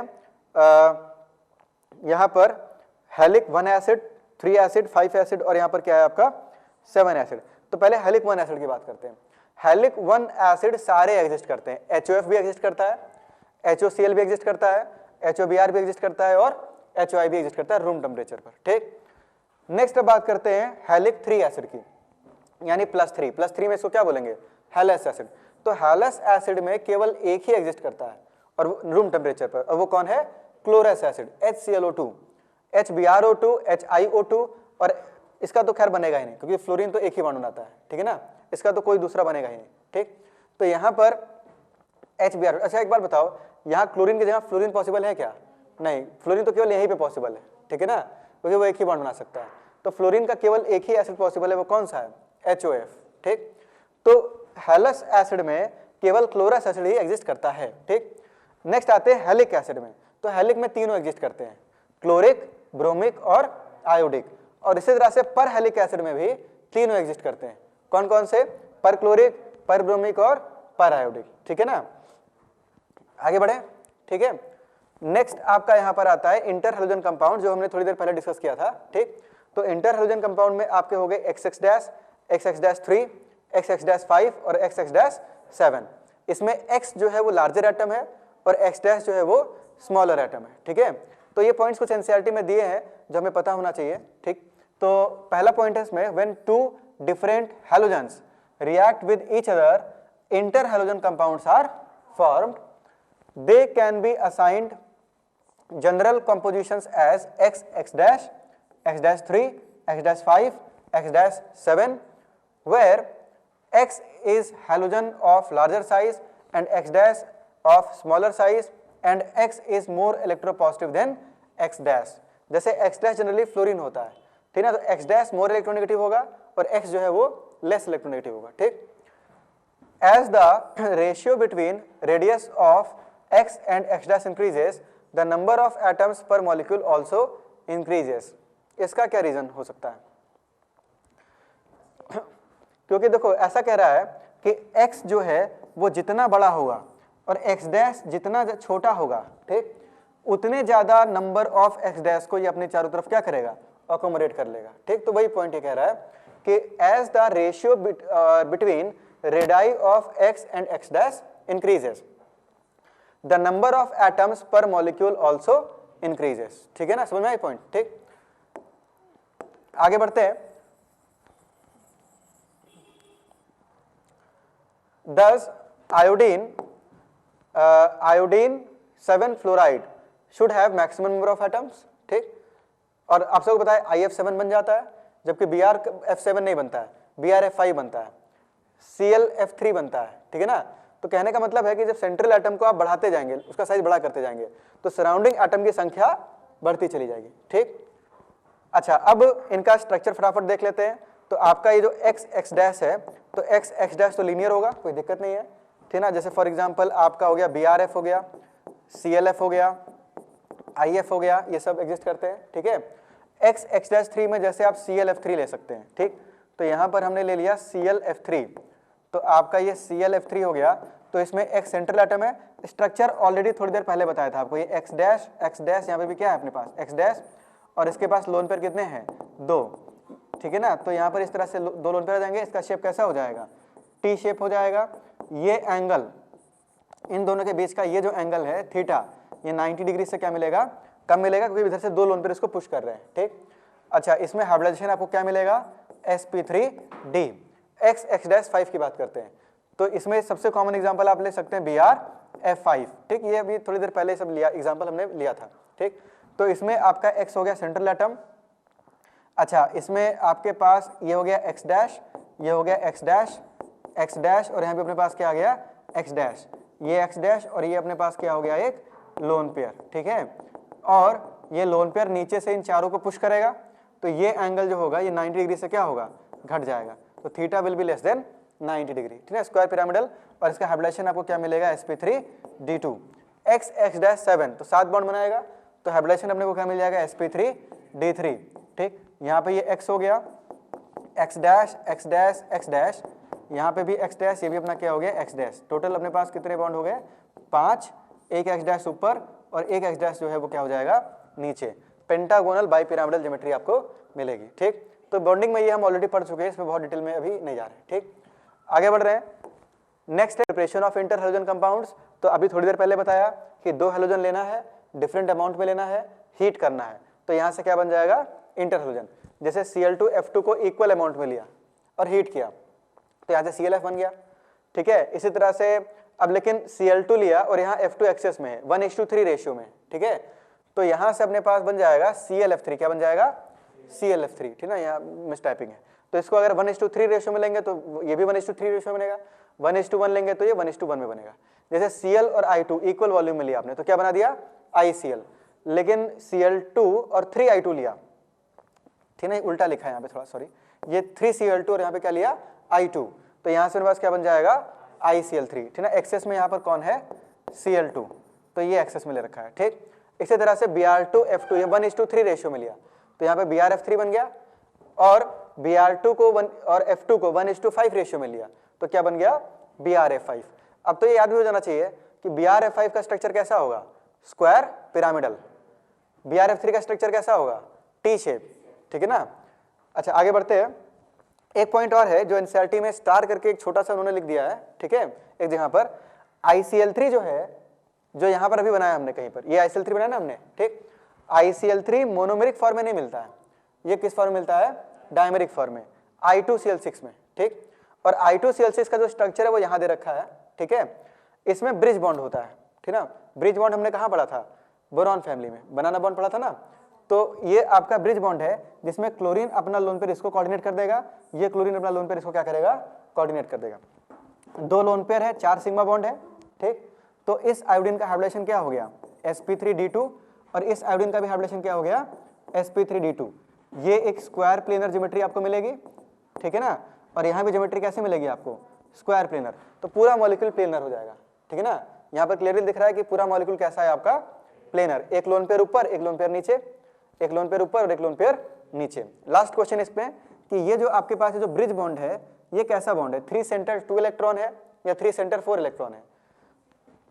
तो ये अपना लोन पेयर से कोऑर्डिनेट कर देगा ना, तो 1 2 3 सेंटर हो जाएंगे और 2 और 2 4, तो 3 सेंटर और 4 इलेक्ट्रॉन बॉन्ड यहाँ पर बनेगा। तो ये ध्यान रखना I2Cl6 का स्ट्रक्चर होता है तो उसमें बनाना बॉन्ड होता है, ठीक। आगे बढ़ते हैं, फिजिकल प्रॉपर्टीज ऑफ इंटरहैलोजेंस। तो फिजिकल प्रॉपर्टीज में ये सारे कोवेलेंट बॉन्ड्स हैं, सबका नेचर कैसा है, डायमैग्नेटिक, क्योंकि अनपेयर्ड इलेक्ट्रॉन किसी के पास नहीं है। इसके बाद दे आर वोलेटाइल सॉलिड्स, ठीक है ना, and liquid at 298 kelvin except ClF which is a gas, ठीक है ना, ClF गैस है। ये सारे पॉइंट हमें याद होने चाहिए, ठीक। Their physical properties are intermediate between those of constituent halogens except that their melting point and boiling point are a little higher than expected, ठीक। कहने का क्या मतलब है कि उनकी जो फिजिकल प्रॉपर्टीज है वो इंटरमीडिएट होते हैं। जैसे मान लो हमने बनाया BrF, ठीक, तो BrF का जो फिजिकल प्रॉपर्टी होगा, ठीक, वो ब्रोमीन और फ्लोरीन दोनों से मिलता जुलता होगा, ठीक ना, उन दोनों के इंटरमीडिएट होगा, ठीक। लेकिन यहाँ पर एक बहुत इंपॉर्टेंट पॉइंट लिखा है कि इनका जो मेल्टिंग पॉइंट और बॉइलिंग पॉइंट है वो ज्यादा होता है, ठीक। इसका रीजन पूछा जाता है कई बार, ठीक। इसका क्या रीजन, जैसे क्वेश्चन पूछते हैं आपसे, सीधा क्वेश्चन है कि मैंने कंपाउंड लिया BrF, ठीक, और एक कंपाउंड लिया मैंने I2, इसमें बॉइलिंग पॉइंट ज्यादा किसका होगा, या ठीक है ना, चलो यही ले लेते हैं, या एक काम करें यहाँ Br ले लें, ज्यादा सही होगा, तो कंपेरिजन में कुछ बनेगा। Br ले लेते हैं, ठीक। तो इसमें बॉइलिंग पॉइंट ज्यादा किसका होगा, तो इंटर हैलोजन कंपाउंड्स का बॉइलिंग पॉइंट ज्यादा होता है। क्यों, क्योंकि यहाँ पर पोलैरिटी हमें मिलती है, ठीक है ना, पोल्स मिलते हैं। यहाँ पर डेल माइनस, इस पर चार्ज कैसा है, डेल प्लस, तो यहाँ पर एक डाइपोल क्रिएट हो गया, तो यहाँ जो इंट्रैक्शन होगा वो तो डाइपोल डाइपोल होगा, यहाँ पर डाइपोल डाइपोल है, जबकि यहाँ पर जो फोर्स है वो कौन सा है, लंडन फोर्स, जो कि वीक होता है। इसीलिए बॉइलिंग पॉइंट आपको ज़्यादा किसका मिलेगा, BrF का, इंटर हैलोजन का, ठीक है। थोड़ा सा पेशेंस रखेंगे, बस लास्ट है, खत्म ही है, ठीक है। Chemical properties of interhalogens, interhalogens की केमिकल प्रॉपर्टीज। तो फर्स्ट पॉइंट है, in general interhalogen compounds are more reactive than halogens. Interhalogen halogen से ज्यादा रिएक्टिव होते हैं due to the polarity in the bond, ठीक है ना, बॉन्ड में पोलैरिटी होती है और इसीलिए जल्दी डिसोसिएट भी करते हैं एक्वा सॉल्यूशन में, ठीक। और अगर कोई न्यूक्लियोफाइल है Nu-, तो न्यूक्लियोफाइल जल्दी इस पे क्या करेगा, अटैक भी कर देगा, ठीक। तो इसीलिए इनकी रिएक्टिविटी ज्यादा होती है। This is because X bond in interhalogens is weaker than excess bond in halogen except FF, क्योंकि FF का already bond weaker है। All these, this is very important point, all these undergo hydrolysis, ये सारे hydrolysis को करते हैं। अब एक शॉर्ट ट्रिक आपको मैं बता रहा हूं, जो ऑक्सीडेशन स्टेट है उसी ऑक्सीडेशन स्टेट का एसिड बना देना है, ठीक। यहां पर X पे चार्ज कितना है, +1, क्योंकि भाई X' मोर इलेक्ट्रोनेगेटिव है ना, इसमें X किसमें है, +3, +5, और एक इसमें है +7, और X' तो किसमें है, -1 में है। तो X+1 का जो करस्पॉन्डिंग एसिड है वो क्या है, HOX, ठीक। X+3 का करस्पॉन्डिंग एसिड क्या है, HXO2, ठीक। +5 का करस्पॉन्डिंग एसिड क्या है, HXO3, और +7 का करस्पॉन्डिंग एसिड क्या है, HXO4, और साथ में हम HX' बना देंगे, जिसमें X' जो है वो किसमें है, -1 में, ठीक। तो हाइड्रोलिसिस पर इंटर हैलोजन का जब हाइड्रोलिसिस होगा तो करस्पॉन्डिंग एसिड आपको बना देना है, ऑक्सीडेशन स्टेट सेम रखना है। जैसे कि अगर मैं क्वेश्चन पूछूं आपसे सिंपल सा, BRF यही कंपाउंड लेते हैं, इसका हाइड्रोलिसिस किया, क्या बनाएंगे आप? BRF से ज्यादा अच्छा होगा, चलो ठीक है ले लिया, तो यही बताओ, ठीक। तो BRF, तो इसमें ब्रोमीन पे क्या है +1 और फ्लोरीन पे क्या है -1, तो यहाँ पे HOBr प्लस साथ में क्या बनाना है HF। लास्ट क्वेश्चन ClF3, इसका हाइड्रोलिसिस तो क्या बनाओगे आप? क्लोरीन पे +3 है, ठीक है, तो +3 का एसिड बना देंगे HClO2 क्लोरस एसिड, प्लस साथ में क्या बनाएंगे HF, और रिएक्शन को बैलेंस कर लेंगे, ठीक है। तो ये रिएक्शन हमें याद रखनी है, ठीक, एनसीईआरटी में दी हुई है सब। आगे बढ़ते हैं, लास्ट यूजेस। यूजेस में अगर आप देखें, this compound can be used as non aqueous solvents, interhalogen compounds are very useful as a fluorinating agents. ClF3 and BRF3 are used for production of UF6 in the enrichment of U35 235। तो ये जो U solid है, इसकी reaction जब आप ClF3 के साथ करते हैं तो यहाँ से आपको मिलता है UF6 प्लस ClF गैसियस, और इस UF6 से हम लोग क्या करते हैं, यूरेनियम को एक्सट्रैक्ट करते हैं, ठीक। Discuss the molecular shape of BRF3 on the basis of VSEPR theory, ये क्वेश्चन एनसीईआरटी का है। तो इसमें ऑलरेडी आपको बता रखा है BRF3 जो है इसका T शेप होता है, तो यहाँ पर आपके पास Br फ्लोरीन फ्लोरीन फ्लोरीन, तो बच्चों का सवाल हो गया होगा, ये तो आपको बता रखा है ना ऑलरेडी कि इसका शेप कैसा है T शेप। और एक क्वेश्चन आपसे ये पूछना है कि जो थीटा है, ये थीटा आपको कितना मिलेगा 90 या 90 से कम, तो ये 90 डिग्री से आपको कम मिलेगा, ठीक है ना, theta will be less than 90 degree due to the repulsion of lone pair, ठीक। तो इसके साथ आपका जो हैलोजन फैमिली है ये यहाँ पर खत्म होता है, ठीक। और अभी क्लास खत्म नहीं हुई है लेकिन, ठीक है, हार्डली हमें 5-10 मिनट और लगेंगे, ठीक। नोबल गैसेस भी हम लोग डिस्कस कर रहे हैं, क्योंकि नोबल गैसेस में खास बात यह है कि बहुत कुछ है ही नहीं रिएक्शन में समझने के लिए, क्योंकि ये जो एलिमेंट्स हैं इनका नाम आप क्या देते हैं, इनर्ट गैसेस, ठीक है ना, ये ऑलरेडी इनर्ट है, तो इनकी बहुत सारी रिएक्शन हमारे पास जो है वो अननोन है, ऑलरेडी नोबल है। और नोबल होने का रीजन भी है कि इनका कॉन्फ़िगरेशन कैसा है, फुलफिल्ड NH2 NP6 कॉन्फ़िगरेशन है, ठीक। हमारे सिलेबस में ज़ेनॉन के खाली 3 कंपाउंड्स हैं, XeF2 XeF4 और XeF6, ठीक। तो इन तीनों के बारे में ही हमें मेनली स्टडी करना है। तो जल्दी से नोबल गैसेस भी यहाँ पे हम लोग देख लेते हैं, क्योंकि आज ही इस लेक्चर को ख़त्म कर दिया जाए, ठीक ना, उसके लिए एक लेक्चर ज़्यादा हो जाएगा, ठीक है, क्योंकि उसमें कुछ खास है भी नहीं।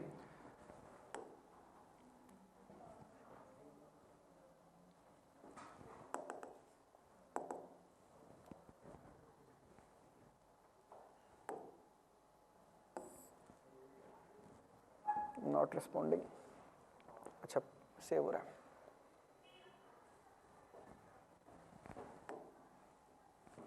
नोबल गैसेस ग्रुप नंबर 18, ठीक है ना, सबसे छोटी फैमिली है, सबसे बड़ी फैमिली नाइट्रोजन फैमिली है, ठीक है ना, देखा होगा आपने।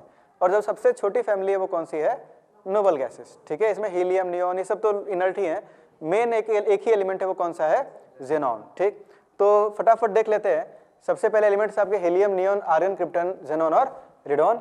इसमें से ये जो आपका रेडॉन है ये कैसा एलिमेंट है, एक रेडियो एक्टिव एलिमेंट है। तो radon is a radio active element. जल्दी से आप लोग बताना, atomic radius down the group increase करेगा, तो हीलियम इससे बड़ा रेडियस किसका है, नियोन, आर्गन, क्रिप्टन, और सबसे बड़ा रेडियस किसका है, xenon. Ionization energy down the group decrease करती है, तो हीलियम, नियोन, आर्गन, क्रिप्टन और सबसे लास्ट में ज़ेनॉन। इनफैक्ट पूरे पीरियोडिक टेबल में सबसे ज़्यादा आयनाइजेशन एनर्जी किसकी है, हीलियम की। Melting point, boiling point, density तीनों ही डाउन द ग्रुप क्या होंगी, इंक्रीज करेंगी due to increase in the weight, ठीक। तो यहाँ पर हीलियम, नियोन, आर्गन, क्रिप्टन और यहाँ पर क्या आएगा, ज़ेनॉन। सेम ट्रेंड यहाँ भी मिलेगा आपको और सेम ट्रेंड आपको यहाँ भी मिलेगा, क्योंकि मास इनका इंक्रीज करता है, ठीक। ये सारे रूम टेम्परेचर पर गैसियस स्टेट में आपको मिलते हैं। अबंडेंस की अगर आप बात करें तो all the noble gases except radon occur in the atmosphere. Radon नहीं मिलता है क्योंकि रेडॉन कैसा एलिमेंट है, रेडियो एक्टिव है। The atmospheric abundance in dry air is approximately 1% by volume, in which argon is maximum. Argon सबसे ज्यादा पाया जाता है एटमॉस्फेयर में, ठीक, और बाकी सब नेग्लिजिबल है। Helium and sometimes neon are found in minerals of radioactive origin. For example pitchblende, U3O8 को बोलते हैं पिच ब्लेंड, ठीक है। मोनएजाइट, क्लेवाइट, तो ये कुछ ओर्स दे रखे हैं जिसमें हीलियम और नियॉन पाए जाते हैं, ठीक। The main commercial source of helium is natural gas. Xenon and radon are the rarest element of the group. Radon is obtained as a decay product of radium. Radium जब decay करता है तो यहां से क्या बनाता है, रेडॉन, ठीक। आगे बढ़ते हैं. Next properties. प्रॉपर्टीज में all the noble gases are monoatomic. ये मोनोएटॉमिक है क्योंकि तो बॉन्ड तो बनाते नहीं है, ठीक है ना. They are colourless, odourless and tasteless. They are sparingly soluble in water, water में लेस सॉल्युबल है, ठीक. They have very low melting and boiling points because of the only one type of interatomic interaction. London forces हैं जो कि weak है, इसलिए इसका melting point, boiling point भी कम है, ठीक. Helium has the lowest boiling point. सबसे less boiling point किसी एलिमेंट का है तो वो किसका है, हीलियम का है, जो कि लगभग 4.2 केल्विन है, ठीक, of any known substance. और इसकी एक खास प्रॉपर्टी ये होती है, अनयूजुअल प्रॉपर्टी है हीलियम की. It has an unusual property of diffusing through most commonly used lab materials such as rubber, glass और plastic. आपने देखा होगा हीलियम के जो बलून्स होते हैं, ठीक, तो हीलियम के बलून्स आप अगर छोड़ दें थोड़े समय के बाद हीलियम उसमें से निकल जाती है, ठीक है ना, और वो बलून फिर नीचे आ जाता है. क्यों? क्योंकि हीलियम की एक अनयूजुअल प्रॉपर्टी है कि वो मटेरियल्स के थ्रू क्या होता है, डिफ्यूज कर जाता है. आगे बढ़ते हैं. नेक्स्ट है केमिकल प्रॉपर्टीज. तो केमिकल प्रॉपर्टीज में एक ही लाइन लिखना सफिशिएंट होगा कि ये केमिकली क्या होते हैं, इनर्ट. और केमिकली इनर्ट क्यों होते हैं, क्योंकि इनका कॉन्फ़िगरेशन होता है NH2NP6. इसमें खास बात ये है कि ये पूरा पैराग्राफ लिखा है, मैं समझा देता हूँ. जेनॉन जो है ये कुछ कंपाउंड्स बनाता है और इसकी डिस्कवरी हुई थी जब एक कंपाउंड हमें मिला था इस तरह से, जेनॉन, यहाँ पे अपने पास PTF6 2-, ठीक है, सॉरी माइनस. तो यहाँ पर PTF6 और यहाँ पे चार्ज क्या था, माइनस. और ये बिल्कुल मिलता जुलता था एक कंपाउंड से, O2 PTF6 से, ठीक. तो यहाँ से हमें पता चला, ठीक ना, दोनों रेड कलर के कंपाउंड थे. तो इस कंपाउंड से सबसे पहले जेनॉन को खोजा गया, ठीक है. और इससे एक इंपॉर्टेंट चीज ये मिलती है, क्योंकि ये दोनों कंपाउंड मिलते जुलते हैं, तो जेनॉन और O2 का जो प्रॉपर्टी है वो एक जैसा है, क्योंकि इन दोनों का जो आयनाइजेशन एनर्जी है वो लगभग सिमिलर है. तो ये सारे पॉइंट्स यहाँ पे लिखे हुए हैं, ठीक है. आगे बढ़ते हैं. Compounds of xenon. सिर्फ जेनॉन ही है जो मेनली कंपाउंड्स बनाता है, और जेनॉन के कुछ कंपाउंड्स एग्जिस्ट करते हैं जिसमें अपने सिलेबस में 3 कंपाउंड्स हैं, XCF2, XCF4 और तीसरा कौन सा है, XCF6. XCF2 की अगर आप बात करें, ठीक है ना, तो इसका स्ट्रक्चर जो है वो लीनियर होता है, फ्लोरीन फ्लोरीन, और इसके पास लोन पेयर कितने हैं, 3. तो इस तरह से 3 लोन पेयर होते हैं. हाइब्रिडाइजेशन यहाँ पर अपने पास क्या है, sp3d. XCF4 की अगर आप बात करें, जो कि नीट में इसी साल का क्वेश्चन है, इसका जो स्ट्रक्चर है वो होता है स्क्वायर प्लेनर. अभी क्वेश्चन भी आपको देंगे, क्वेश्चन भी आपको सॉल्व करना है, ठीक है, जेनॉन पे जो क्वेश्चन आया इस साल. इसका हाइब्रिडाइजेशन क्या हो जाएगा, sp3d2. और XCF6 का स्ट्रक्चर कैसा होता है, अगर आपको याद होगा तो इसका स्ट्रक्चर होता है कैप्ड ऑक्टाहेड्रल, याद है, या डिस्टॉर्टेड ऑक्टाहेड्रल. बॉन्डिंग में डिटेल में बताया था कि इसमें एक लोन पेयर होता है, और ये लोन पेयर एक जगह पे स्थिर होता है क्या, नहीं, ये लोन पेयर पूरे मॉलिक्यूल में डीलोकलाइज्ड रहता है, ठीक. और इसका जो शेप है इसको आप बोलते हैं डिस्टॉर्टेड ऑक्टाहेड्रल या कैप्ड ऑक्टाहेड्रल भी इसको बोलते हैं, ठीक. और इसका एविडेंस ये है कि नेट डाइपोल मोमेंट यहाँ पर आपको क्या मिलता है, नॉन जीरो, ठीक, बिकॉज वो लोन पेयर डीलोकलाइज है पूरे मॉलिक्यूल में. अच्छा, इसके बाद इनको बनाते कैसे हैं तीनों को, तो यहाँ पर जेनॉन को लेना है और फ्लोरीन को लेना है, ठीक.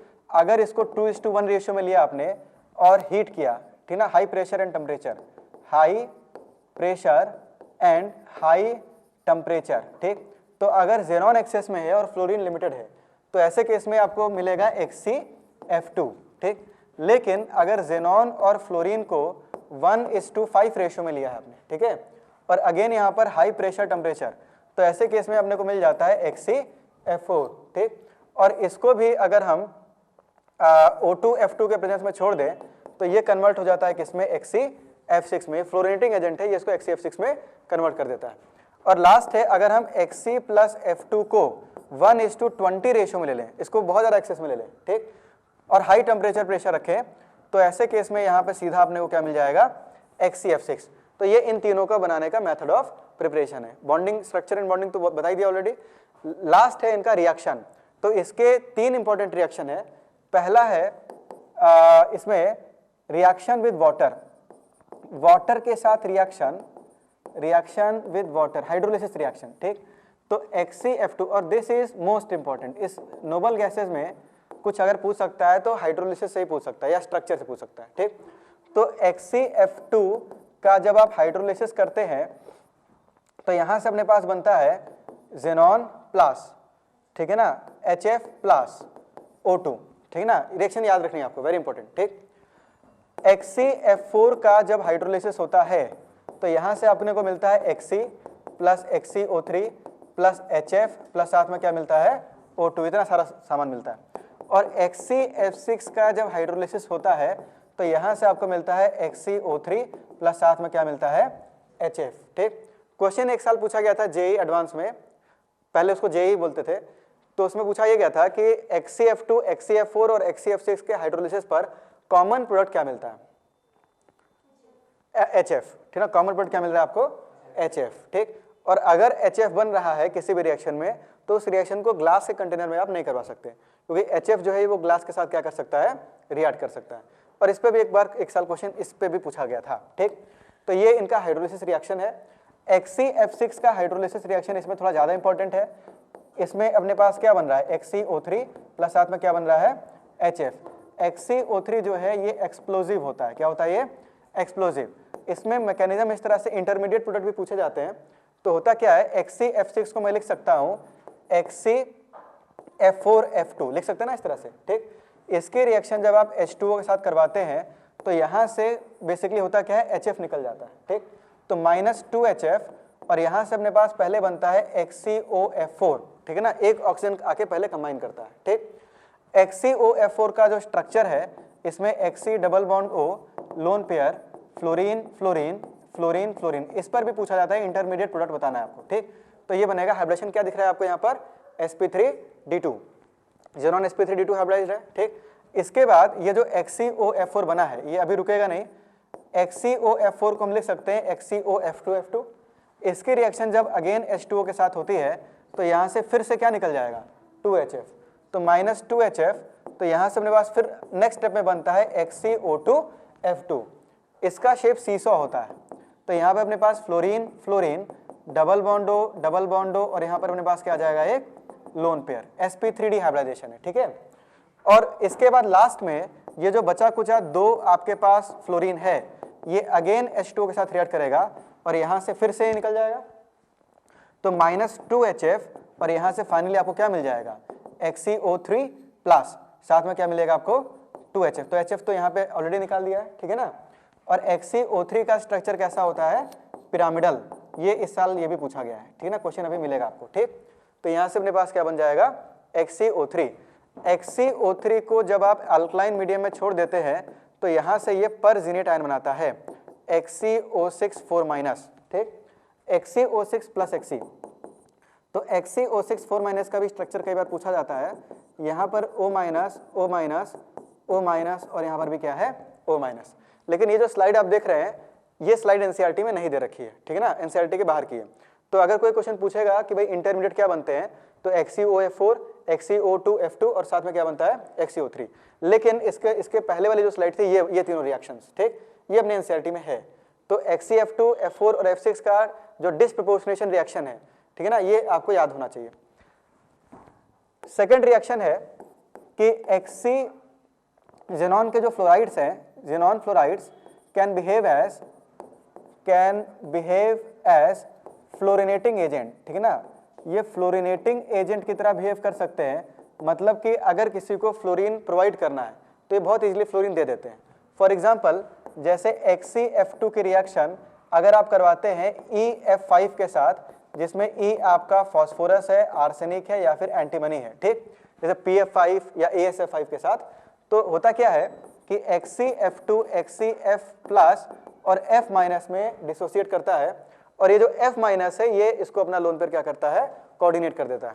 तो यहाँ से अपने पास बनता है XCF प्लस और यहाँ पे EF6 माइनस। इसी तरह से XCF6 वेरी इंपॉर्टेंट जो ये बता रहे हैं, XCF5 प्लस और F माइनस में ये टूट जाता है, ठीक है, XCF5 प्लस और F माइनस। और इसकी रिएक्शन जैसे आपने करवा दी मान लो BF3 के साथ, ठीक, तो BF3 एक लुईस एसिड है, ये F माइनस यहाँ से ले लेगा, ठीक है ना, तो प्रोडक्ट पूछा जाता है यहाँ पर, तो प्रोडक्ट यहाँ पर बनता है XCF5 प्लस और यहाँ पर क्या बनेगा अपने पास BF4 माइनस। ये एनसीईआरटी में सारी रिएक्शंस हैं, ठीक है ना, और बिल्कुल आखिरी पेज पर है। और लास्ट है आपका, इसमें आपको बताना है, ये भी इंपॉर्टेंट है, इसकी रिएक्शन जब आप HF के साथ करवाते हैं तो ध्यान से देखना, XCF6 जो है ये XCF5 प्लस और F माइनस में टूटेगा, ठीक है, और ये जो F माइनस है ये HF के साथ हाइड्रोजन बॉन्ड बना लेता है, ठीक, तो यहां से अपने पास बनता है XCF5 प्लस और यहां पर अपने पास बनेगा HF2 माइनस। इसमें F माइनस जो है ये HF के साथ क्या बना लेगा, hydrogen bond, and it is the strongest hydrogen bond जो कि आज तक ऑब्जर्व किया गया है, उसमें सबसे स्ट्रॉन्गेस्ट H बॉन्ड यही वाला है, ठीक है ना। इसकी बॉन्ड एनर्जी जो है ये 161 किलोजूल पर मोल होती है। एंड लास्ट स्लाइड, आखिरी स्लाइड है बिल्कुल, थर्ड, कि जैसे ये फ्लोरिनेटिंग एजेंट है ऐसे ही ये डीफ्लोरिनेटिंग एजेंट भी होता है, ये F माइनस किसी से निकाल भी सकता है, ठीक, तो it can act as defluorinating agent, तो डीफ्लोरिनेटिंग एजेंट की तरह ये बिहेव करता है। तो इसमें जैसे आपका XCF6 है, इसकी रिएक्शन किसी मेटल फ्लोराइड के साथ, मेटल यहाँ पे सोडियम, पोटेशियम, रुबिडियम और सीसियम है, तो XCF6 यहाँ से F माइनस को ले लेगा, भाई मेटल पे +1 है और F पे चार्ज कैसा है माइनस, तो जब ये F माइनस ले लेगा तो यहाँ से मेरे पास बन जाएगा M प्लस और XCF7 माइनस। और इसी तरह से लास्ट XCF4, इसकी रिएक्शन मेटल फ्लोराइड के साथ, तो यहाँ से आप क्या बना देंगे M प्लस और यहाँ से अपने पास XCF5 माइनस। तो इसी के साथ ये जो चैप्टर है आपका P ब्लॉक ये फिनिश होता है, ठीक है ना। इसमें हमने सारी फैमिली देखी, नोबल गैसेस बहुत स्मॉल था, इसमें मेनली XCF2, XCF4 और XCF6 ये तीन ही कंपाउंड्स थे जो अपने को स्टडी करने थे, ठीक। तो आज की क्लास को यहीं पे खत्म करते हैं, ये चैप्टर P ब्लॉक खत्म हो जाता है यहाँ पर, ठीक है ना। तो आज